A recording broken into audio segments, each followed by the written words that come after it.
My parents married on 14 February 1914, a romance that produced 4 sons. Tragedy visited their young lives when their firstborn, Hubert, died of a lung infection. My brother Horst was born in the summer of 1920, and little Heinz soon followed, but at the age of just 18 months, he too died and was buried beside Hubert in Schlochau's Waldfriedhof. As the youngest of the 4 boys, I only knew Heinz and Hubert through photographs and the wistful reminiscences of my mother. We left Schlochau in 1927 and moved to Berlin, where my parents rented a room from a Jewish family. Then my father, who had retired from the post office on medical grounds, came up with the idea of opening a fruit and vegetable business, and we moved to a tiny flat in Leibstandarte where he set up shop. Every morning, with his squeaking handcart, he brought produce from the market hall on Alexanderplatz for Mother to sell from a stall at the roadside.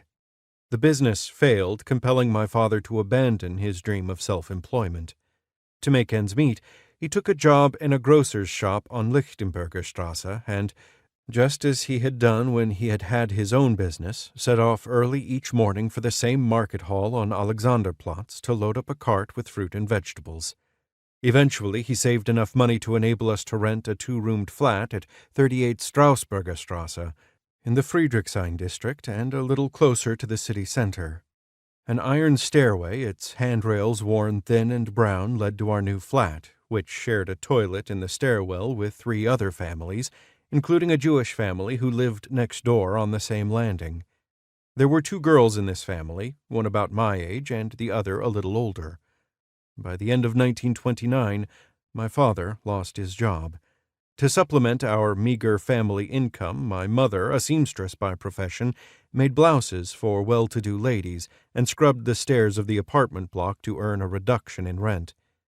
I attended the local Volksschule, which lay almost directly across the street from our flat. From the outset, Herr Werth, the headmaster, was my class teacher.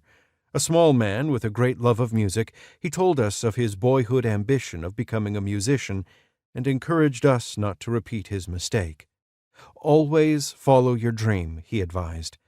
He was eternally cheerful and helpful to his pupils, characteristics that made it impossible for me not to hold him in high regard.